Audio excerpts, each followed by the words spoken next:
បាត់ឌីឡូចាក់ចូលទៅខាងក្នុងអាយយអត់អីទេមិនទាន់តាឆ្ងាយសុទ្ធស្ដាមស្រាពេកហើយបាទលើកចូលពី Bruno Fernandes ល្អណាស់អបបោចំទាត់ឆ្វេងសង្គ្រោះបានអបបោអត់អីទេបោះស្ដាំល្អមែនតើផ្ទះបងអូខេទៅហើយឱកាសមួយទៅមួយអាម៉ាឌីឡូអូផតអាម៉ាឌីឡូ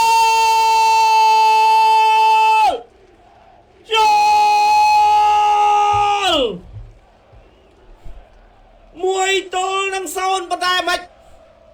កំថាអោសាយអូជួយអោសាយlạiទេអូអោសាយអាម៉ាឌីឡូមកចុងជើងមកទៅបងប្អូនអើយឥឡូវនេះភីហ្វដែនលើកទៅហើយបាទតែមួយក្បាលតែថនទាត់ឃ្លាចាញ់អូយប៊ីបងប្អូនហើយឱកាសរបស់ Manchester City ត្រូវបានរំលងផុតប្រហែល100លានអាយ៉ា Bruno Fernandes ញាក់មួយផុតពី Bruno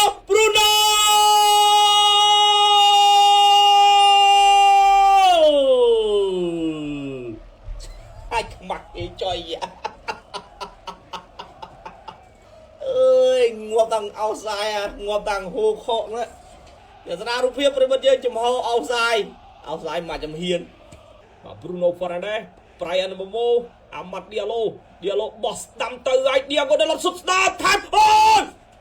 អូយអត់អីទេ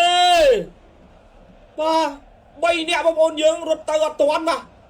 ទស្សនារូបភាពសាយជាថ្មី3នាក់ទាត់ខ្យល់ទាំង3អាម៉ាត់ឌីឡូមើលខុបមួយមើលអាម៉ាត់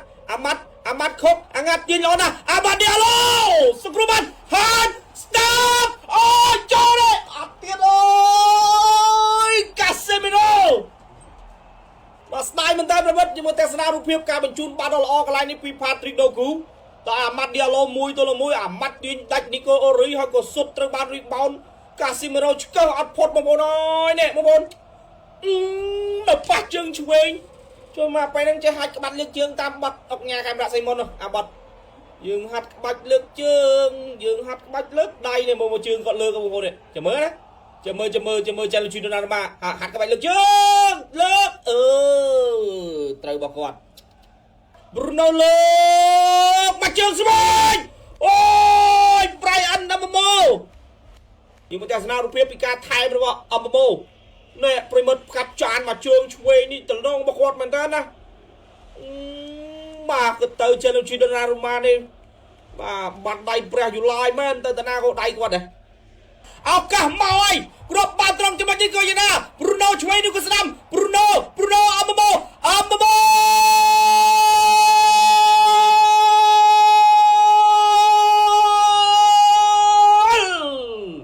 ទីបំផុត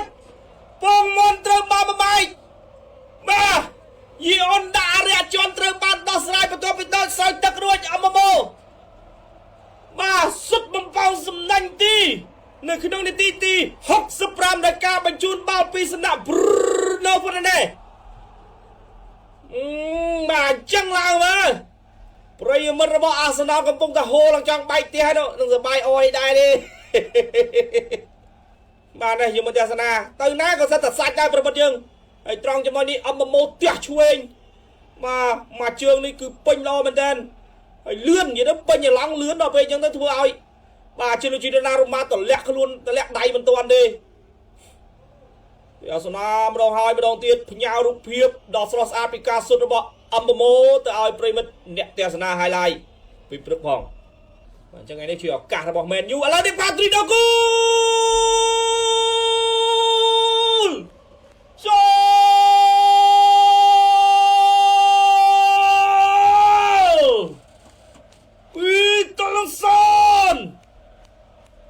Patrick Dogu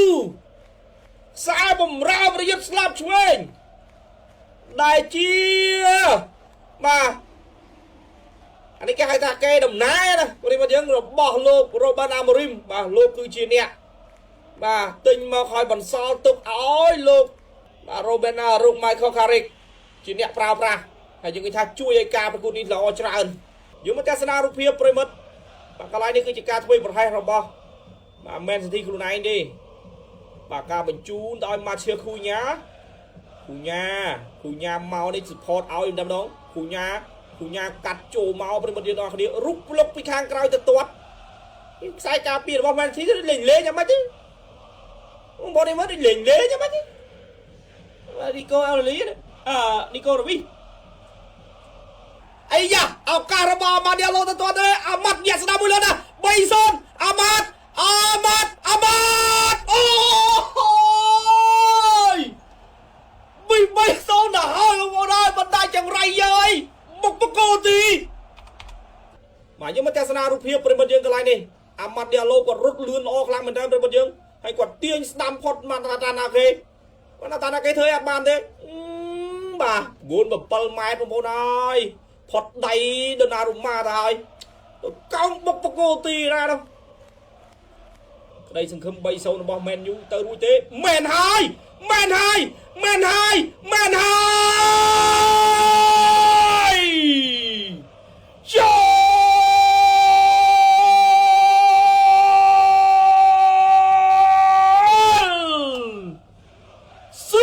is in the match without reply Manchester United បានធ្វើឲ្យពិភពបាល់ទាត់ស្រឡាំងកាំងបើកផ្នែកធំសម្លឹងមកមើលពួកគេក្រោមការដឹកនាំលោក Michael Carrick ធ្វើឲ្យ Manchester City មកចាញ់ដោយនឹកស្មានមិនដល់ធ្វើឲ្យស្នាមញញឹមរបស់លោក Sir Alex Ferguson បានរីកចេញបាទចិញ្ចាញថ្មិញសាជាថ្មីអបរិមត្តយើងបន្ទាប់ពីជ្រួញចិញ្ចើមអស់រយៈពេលជិត82ឆ្នាំកន្លងមកនោះបាទចេញពីហ្នឹងចាំ fan Arsenal ជប់លៀងឲ្យ we are checking goal អូបាល់ហ្នឹង offside ណាអត់មាន offside ទេបាទលោក Anthony Taylor សម្រាប់ហើយចេញ offside អីអូ Anthony Taylor ឲ្យស្អែកមានរឿងនិយាយជាមួយអ្នក over ពីកន្លះបាល់អញ្ចឹងណា offside បងប្អូនយើងអស់គ្នាមែនទេបាទលោកអាញាកណ្ដាលបានផ្លុំកញ្ចែបញ្ចប់ការប្រកួតលទ្ធផលជាផ្លូវការ Manchester United វិលត្រឡប់មករកជ័យជំនះវិញបន្ទាប់ពីធ្វើការផ្លាស់ប្ដូរគ្រូ